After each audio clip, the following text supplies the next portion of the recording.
यहाँ सताया उसको जाता है जो छोटे वर्ग का हो या कमज़ोर हो, उसको सताया जाता है।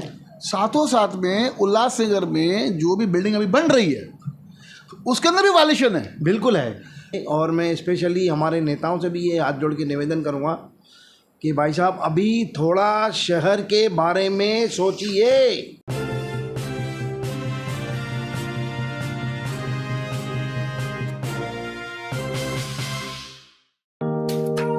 Neeraj Vinod Burani's Spacecraft Interiors.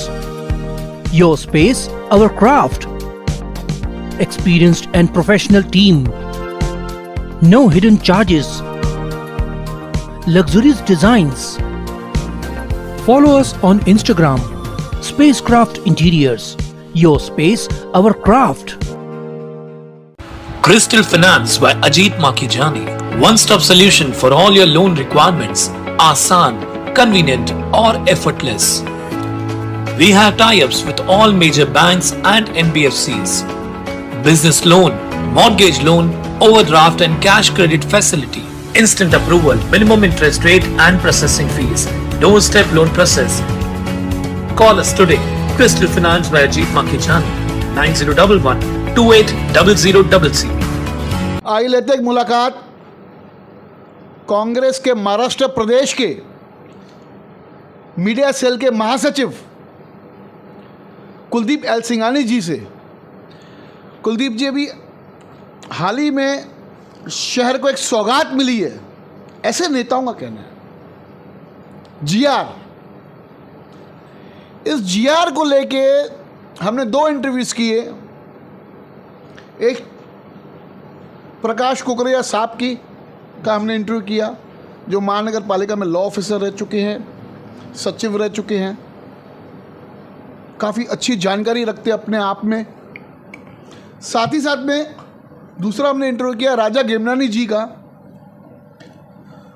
जो काफ़ी अच्छा इस बारे में उन्होंने बोला और अच्छी बातें कही जीआर के बारे में, और एक अच्छा विजन रखते हैं हर एक सरकारी मामले के अंदर जी। साथों साथ एक बात जो सामने आई कल के इंटरव्यू में, वो ऐसा था कि 2005 से लेके 2024 तक जब हमने सवाल पूछा कि इस बीच के अंदर जो अवैध निर्माण हुए शहर के अंदर, इनको कैसे राहत मिलेगी इस जीआर के माध्यम से, तो उन्होंने कहा कि शून्य। सही है। अगर लोगों को अगर बेनिफिट मिलता है अगर, तो ये जो लोग हैं ये कहाँ जाएंगे शहर के। काफ़ी शहर के लोगों ने जब बिल्डिंगें गिरी, जब सरकार के तरफ से कहें, महानगर पालिका की तरफ से कहें, ट्रांसिट कैंप नहीं मिला, तो शहर के लोगों ने पलायन करके कोई कल्याण चले गए, कोई अंबरनाथ चले गए, कुछ लोग उल्लासनगर में रह रहे हैं। काफ़ी परिस्थितियाँ बुरी है शहर की। मैं कहना चाहूँगा, आपसे पूछना चाहूँगा, ये जो 2005 से लेकर 2024 तक जो घर से बेघर होंगे जो लोग भविष्य में, क्योंकि जीआर का लाभ ले नहीं पाएंगे, तो उनका कैसे समाधान करेंगे हमारे शहर के नेता। आपकी कांग्रेस इसमें क्या रुख रखती है अपना, क्या कहेंगे इस विषय के ऊपर? जेकी जी, देखिए, पहले तो मैं ये कहूँगा, ये वापस से फिर एक हमको लॉलीपॉप देने की कोशिश की गई है। जो माननीय सरकार है, महाराष्ट्र सरकार, गठबंधन सरकार है, उन्होंने जो जीआर वापस से एक बार रीएलिवेट किया है, वो मेरे कहने का मतलब ये है कि 2005 तक ही लोगों को सिर्फ उसका बेनिफिट मिलेगा। 2005 के बाद जो अवैध निर्माण हुए हैं, स्पेशली टीयर गेडर, आरसीसी निर्माण हुए हैं, ऑन प्लॉट पे निर्माण हुए हैं, उसमें हमारे शहर के नेता व अधिकारी स्पष्ट रूप से शामिल हैं। उनके जानकारी के बगैर कोई ऐसा निर्माण नहीं है जो बना हो। अप्रॉक्सली कैलकुलेशन लगाएंगे कि 27,000 प्लस प्रॉपर्टीज़ हैं जो महानगर पालिका ने अभी तक उनका सर्वे नहीं किया है, जो उनको करनी है सर, जो उनको सर्वे करनी है, जो पेंडिंग है, ये सर्वे बढ़ भी सकती है।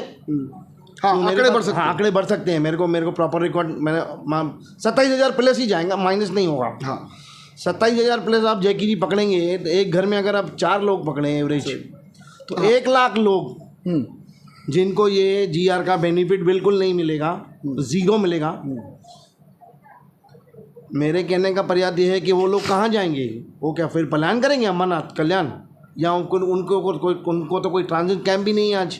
नहीं, आज कोई बिल्डिंग गिर गई तो कोई पर्याय ही नहीं है महानगर पालिका के पास में कि जो कल ट्रांजिट कैंप बनाएंगे, इसके लिए इतना फंड पास किया है, इसके लिए इतना फंड रखा है, लेकिन कहाँ है बजट फंड? में, लेकिन कुछ भी नहीं, कुछ भी नहीं है। हमें कुछ नजर नहीं आ रहा है। फंड सिर्फ पेपर्स पे हैं।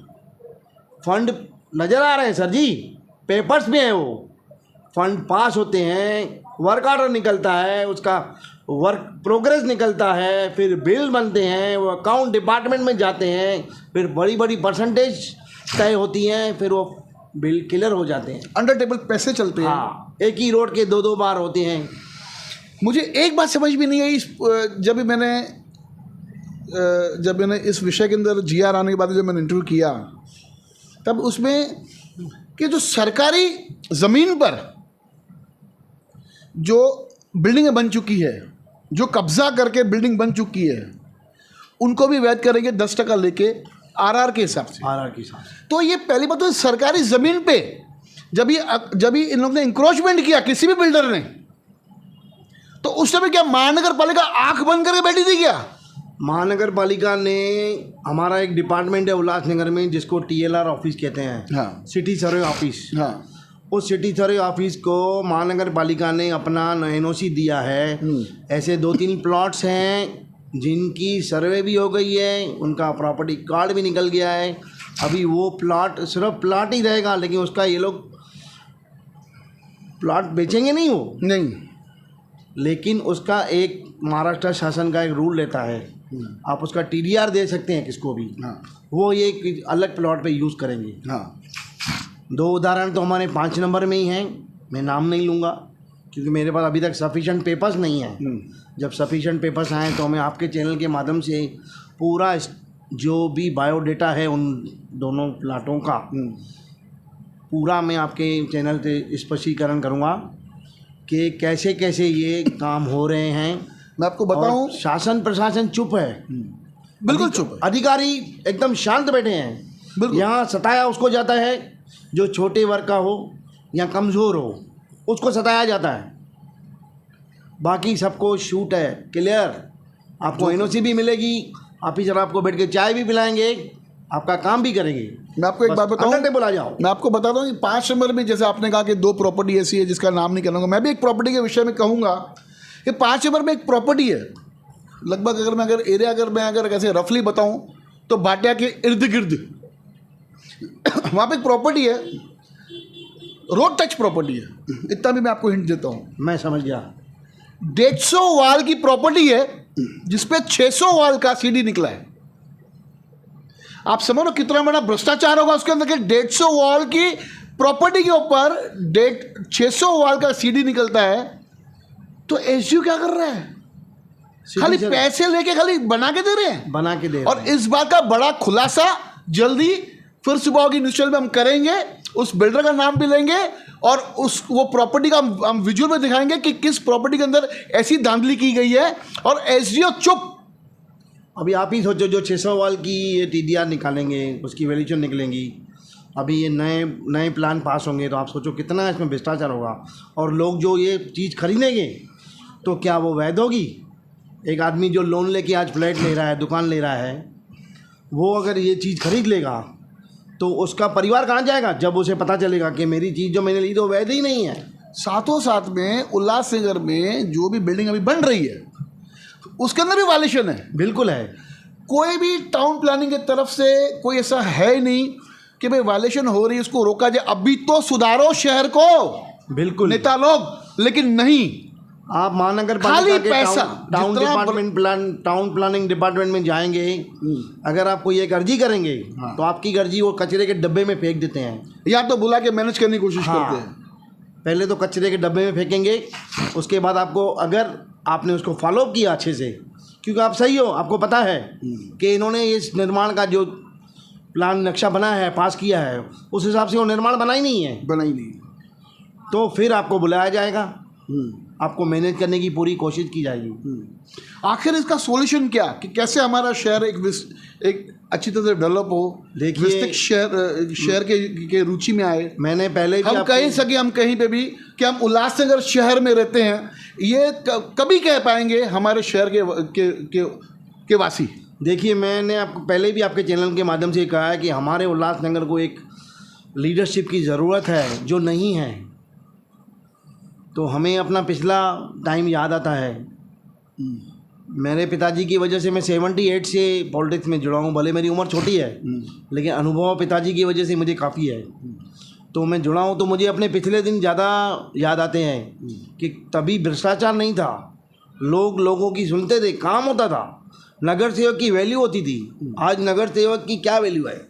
नाली साफ कराओ, हाँ, लाइट बंद है मेरी, हाँ, ये एक नगर सेवक का काम है। पुलिस स्टेशन में मेरा एक मैटर हो गया है, उसको सॉल्व करो।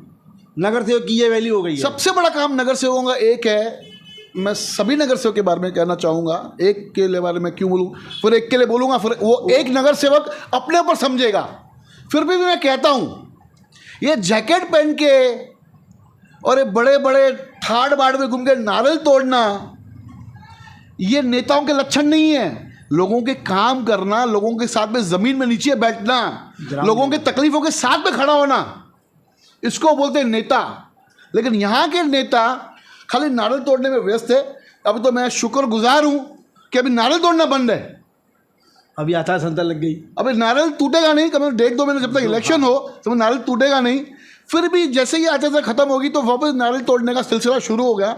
तो भैया नेता लोग नारियल तोड़ना बंद करें, लोगों के काम करें, लोगों को प्रॉपर एक गाइड करें, और जो शहरवासियों को चाहिए एक मूलभूत सुविधा अगर आप लोग नहीं दे पाते हो तो हटा दो ये अपने ऊपर स्टिकर कि हम नेता हैं शहर के। You are not a leader of Ulhasnagar अगर आप उल्लासनगर सिटीजन को सेव नहीं कर सकते हो। क्या कहेंगे, क्या संदेश देना चाहेंगे आप उल्लासनगर शहरवासियों को कि कैसे GR का उपयोग करें इन लोग, कैसे फायदा लें? उल्लासनगर वासी को यही कहना चाहूँगा कि 2005 के पहले जो भी प्रॉपर्टियाँ हैं, जिन्होंने भी आवेदन किया है, नहीं किया है, वो करें, आगे आएँ, इस GR का लाभ लेने की पूरी कोशिश करें। क्योंकि 2005 वालों को 2005 के बाद जो बने हैं निर्माण, उनको तो मिलना संभव ही नहीं है, लेकिन 2005 के पहले जो निर्माण है तो उन सारों को मैं मेरी तरफ से, हमारे कांग्रेस पक्ष की तरफ से ये निवेदन करूँगा कि आगे आएँ, इस सेवा का लाभ उठाएं और अपनी जो भी प्रॉपर्टीज़ हैं रेगुलराइज कराने की पूरी कोशिश करें। शहर सुंदर बनाने में लोगों को सहयोग करना चाहिए। और मैं स्पेशली हमारे नेताओं से भी ये हाथ जोड़ के निवेदन करूँगा कि भाई साहब, अभी थोड़ा शहर के बारे में सोचिए, अभी ये वक्त है, आपको अपना सुंदर शहर बनाना है। आप हमसे बड़े हैं, हमसे सीनियर हैं, बुज़ुर्ग हैं हमारे, हम आपके नक्शे कदम पे चलने के लिए तैयार हैं, लेकिन प्लीज़ शहर को सुधारिए। आज शहर की ऐसी हालत है, अगर आप एक शर्ट पहन के जाएंगे 5 नंबर से 3 नंबर, वापस आएंगे तो वो आपकी शर्ट पूरी मैली होगी मट्टी से। बिल्कुल, ये हमारे शहर की आज हालत है। उल्लासनगर के शहर के अंदर अस्थमा के पेशेंट भी काफ़ी बढ़ चुके हैं। लोगों को कफ का बहुत प्रॉब्लम है। डॉक्टर्स भी यही कह रहे हैं कि आप वापस मास्क यूज़ करो, गर्म पानी पियो। क्यों कर रहे हैं? क्योंकि हालत ही ऐसी है रोडों की। पूरा शहर धूल मट्टी खोद के रख दिया है। एक ने टेंडर लिया है, दूसरे को टेंडर दिया है, वो दूसरा क्या कर रहा है उसका कोई सुनने वाला नहीं है, उसकी अता पता ही नहीं है। वो भी सुना है कोई बड़ा कॉन्ट्रैक्टर है, अपनी मनमानी कर रहा है वो। अरे भाई साहब, पहले एक साइड आप खोदा है वो पूरा करो, उसको बाद में आगे बढ़ाओ। नहीं, उसको रहने दो, चलते रहे। हाँ, फिलिंग नहीं करनी है। मट्टी, लोग परेशान हो, मट्टी उड़े, धूल उड़े, उनको अपनी जेसीबी आगे करनी है बस। और पैसे का बिल बनाना है, वो सबमिट करना है। बिल तो पास होना ही है, बिल तो वैसे ही पास होना है। सबमिट नहीं भी करेंगे तो वो लोग बोलेंगे आइए भाई साहब बिल सबमिट कीजिए, हमारा अंडर टेबल दीजिए, आपका चेक लेके जाइए, हमारा चेक लेके जाइए। बहुत अच्छा लगा आज कुलदीप जी से बात करते हुए, और इस जीआर के मुद्दे को, जीआर में क्या सच्चाई है, कितना लाभकारी है ये जीआर, हम दूसरे नेताओं से भी पूछेंगे। जल्दी लेंगे मुलाकात इस जीआर के विषय पे राजीव वद्रा जी से। राजीव वद्रा जी से हमारा संपर्क भी हुआ, लेकिन कुछ कारणवश हम संपर्क आज नहीं कर पाए उनका इंटरव्यू। कल उनसे फिर से एक बार बात करके और एक बार उनकी भी एक राय लेंगे, क्योंकि अच्छा सोचते हैं वो, उनके पास में एक कैलकुलेशन एक अच्छी है उनके पास में, तो लेंगे उनसे भी टेक्निकल काफ़ी अच्छा नॉलेज रखते हैं उनको। और साथों साथ में एक और भ्रष्टाचार टेंडरों के विषय में जल्दी उजागर करने जा रही है हमारी टीम, आपके सामने ले आएंगे एक और भ्रष्टाचार। धन्यवाद, देखते रहिए फिर से बागी न्यूज़ चैनल।